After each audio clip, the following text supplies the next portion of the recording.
dhirsi misirroo galuu turraan hundumti isaanii buganii rafanii.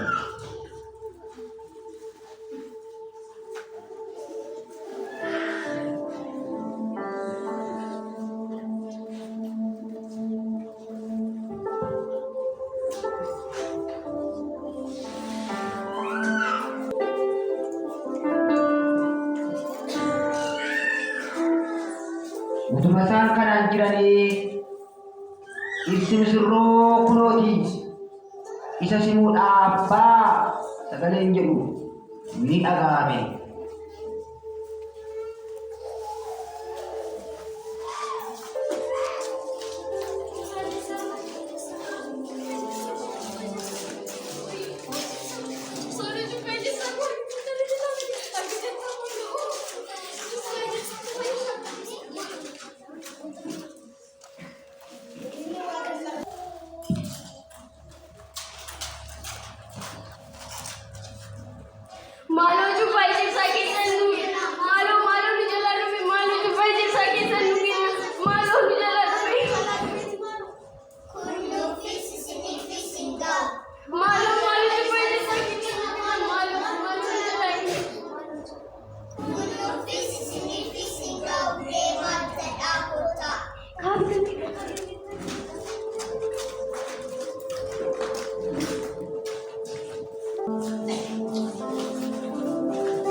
Yeroo isaan bitachuu dhaqanitti sagalee guddaan dhirsi misirroo ni dhufe.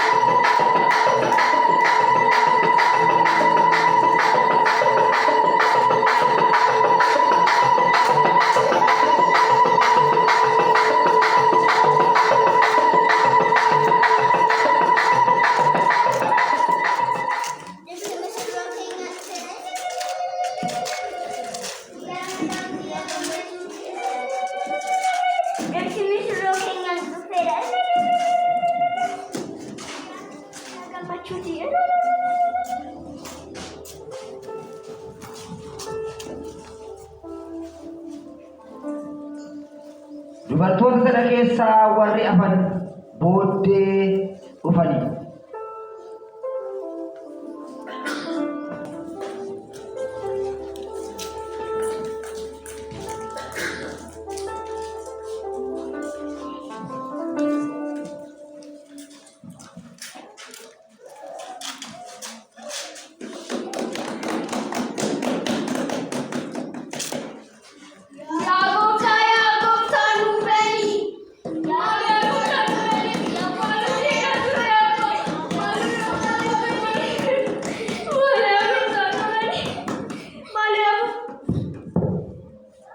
Ani dhuguman isinitti himaa gonkumaa isin hin beeku fuula koo duraa deemaa.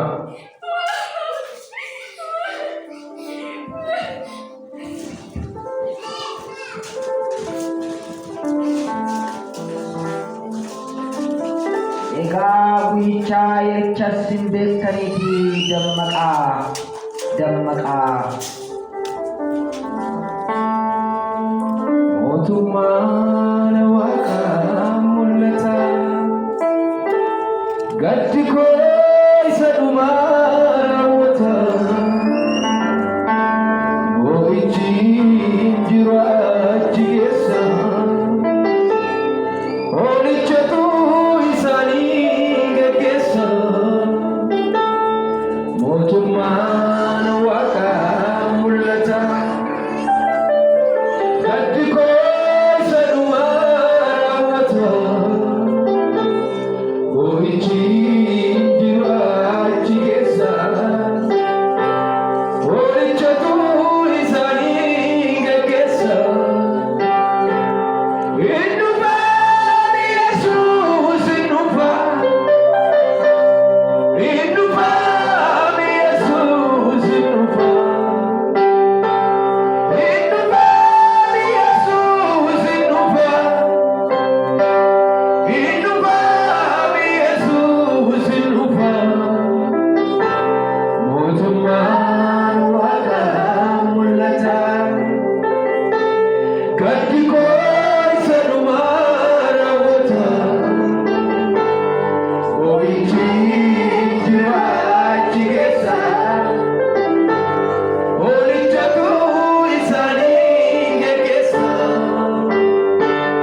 Isuma facaase ammaan gatee nyaata gombisaadha.